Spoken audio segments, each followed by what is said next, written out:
večina od nas je imela zemljiško knjigo, mogoče kaj stik v življenju, ampak kaj dosti pa ne, predvsem pa ne zemljiško knjigo kot virom za preteklost. Kako se da brati zemljiško knjigo, kaj se da iz nje razbrati? To je predvsem lastniško strukturo in založenost lastnikov.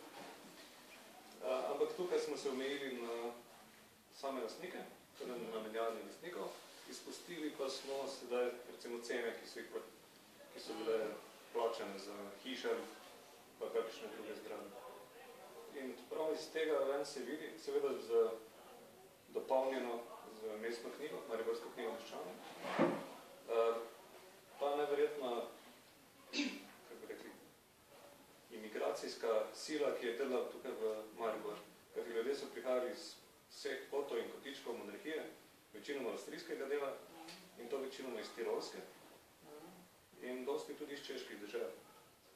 Tudi pred nastankom industrije so se že sem priseljevali iz čeških držav, ne komaj zemljeletnice.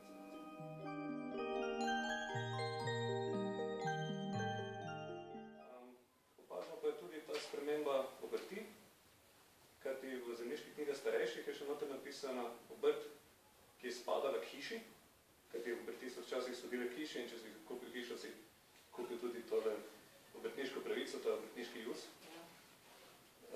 In tukaj se vidi, katere obrti so potem izumirale, katere so novo prihajale.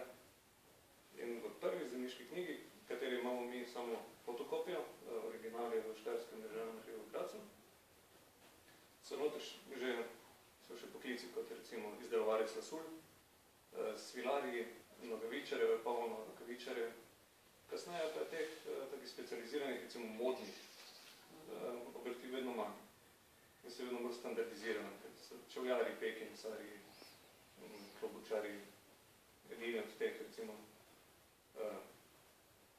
modnih obrti, ki ostanejo.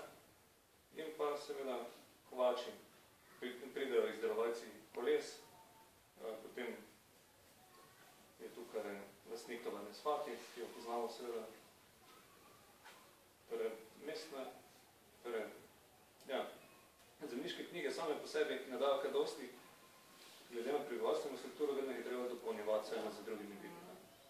Imena imamo, nimamo pa sorodstvenih povezav, razen če so izresno napisane, razen mož in žena, včasih otroci.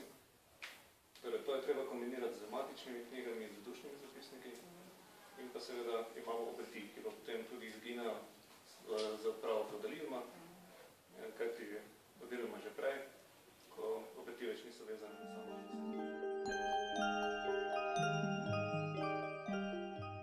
današnjo situacijo je tako čisto hitro rečeno, je kak prostor v mestu, meni se je zdelo, ko sem se s tem ukvarjala, se tu pa tam pravzaprav na kakem mestu, kakva dejavnost ohranila še daleč potem, ko so ta razmerja padla, recimo, ne vem, pekarstvo na Koroški ali pa čevljarstvo, mislim, da v hiši, kjer je danes peko, da ima neko daljšo tradicijo. Ste mogoče kdaj, ali pa ko si bil mogoče kdaj pozoren na to dolgo trajanje? Še vedno imamo pekarne na Koroški, oziroma jih imamo spet, nekaj časa nismo imeli, pa imamo spet. Potem lekarne ni več na glavnem trgu. Imamo še vedno v neki določeni meri krojaštvo, recimo, na Koroški in na glavnem trgu, čeprav tam sedaj mislim, da so bolj zavese in takšne stvari.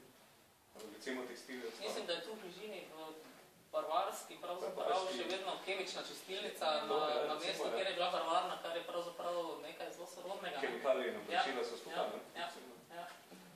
Na Slovenski vem, da je še vedno urad, ki ga imamo tudi tukaj upodobljenega na fotografiji, oziroma na razglednici, mislim, da je celo istem. Tako, nekaj se že ohranilo od tega. So pravzaprav na nek način fascinantno, kako dolgo se te stvari ohranjajo, pa jih seveda... Težko mesto do povojne izgradnje, vseeno bolj obrtniško, oziroma vsaj toliko obrtniško, koliko bi industrijsko. Pa tudi industrijsko je začel postajati zelo pozno, proti koncu 19. Del mesta pa sploh, ne? Pa nikoli ni bil razneno tovarne pohištvo na Slovenski.